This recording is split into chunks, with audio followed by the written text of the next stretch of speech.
My name is Jimmy Carter and I'm running for president. I, Jimmy Carter, do solemnly swear. 퇴임 후가 더 빛났던 지미 카터 전 대통령이 100세를 일기로 타계했습니다. 지미 카터 전 대통령은 일요일인 29일 피부암 발병 후 호스피스 치료를 받아온 조지아 플레인스 자택에서 가족들에게 둘러싸여 평화롭게 숨을 거뒀다고 카터 센터가 발표했습니다. 카터 전 대통령은 이로써 미국의 39대 대통령이자 최고령, 최장수 대통령이란 역사의 기록을 남겼습니다. Today, America and the world, in my view, lost a remarkable leader. 카터 전 대통령은 단임에 그친 4년간의 재임 시절보다 40년 이상 활동해온 전직 대통령의 분쟁 해결사, 피스메이커, 퍼블릭 서비스로 더 빛난 역할과 성과를 냈습니다. 카터 전 대통령은 미 해군 사관학교를 나온 해군 장교 출신이고 조지아의 땅콩 농장주에서 조지아 주지사, 미국의 39대 대통령에까지 올랐습니다. 한반도와는 악역과 갈등, 인연과 평화의 기록을 남겼습니다.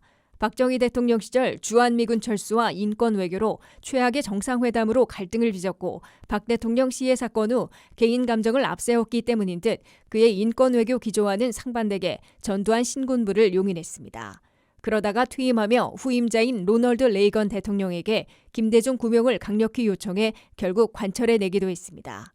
북핵 1차 위기 시 미국의 영변 폭격설이 나돌자 지미 카터 전 대통령은 분쟁 해결사, 피스메이커를 자처해 당시 빌 클린턴 행정부의 난색에도 불구하고 1994년 6월 평양을 방문해 김영삼, 김일성 간 남북 정상회담까지 합의해 서울로 와서 한반도 전쟁 위기를 막았습니다. I personally believe that the crisis is over.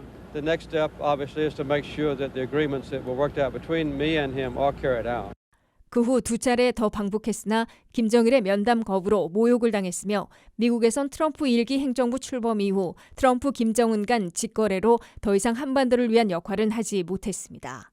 지미 카터 전 대통령은 1977년부터 1981년 1월 20일까지 39대 대통령으로 재임하는 4년 동안 이스라엘과 이집트 간의 평화 협상을 타결지은 캠프 데이비드 협정을 이끌어냈고 등소평과 미중 수교를 완료하는 등 외교 성과를 남겼습니다. 그러나 이란 혁명 후 오일 쇼크로 미국민들이 휘발유를 사려고 주유소에서 긴 줄을 서고 제로 성장에 물가만 급등하는 스태그플레이션, 고실업률 등 경제난으로 원성을 샀습니다.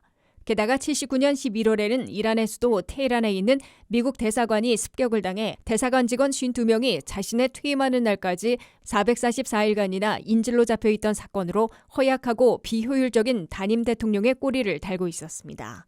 1981년 퇴임하고 나서 40년 이상을 집짓기 운동인 헤비타트 봉사활동을 벌이고 지구촌 곳곳에서 민주주의 선거를 감시하며 분쟁 해결사, 피스메이커 역할에 매진해 2002년 노벨 평화상을 수상하는 등 퇴임 후가 더 빛났던 미국 대통령으로 불려왔습니다.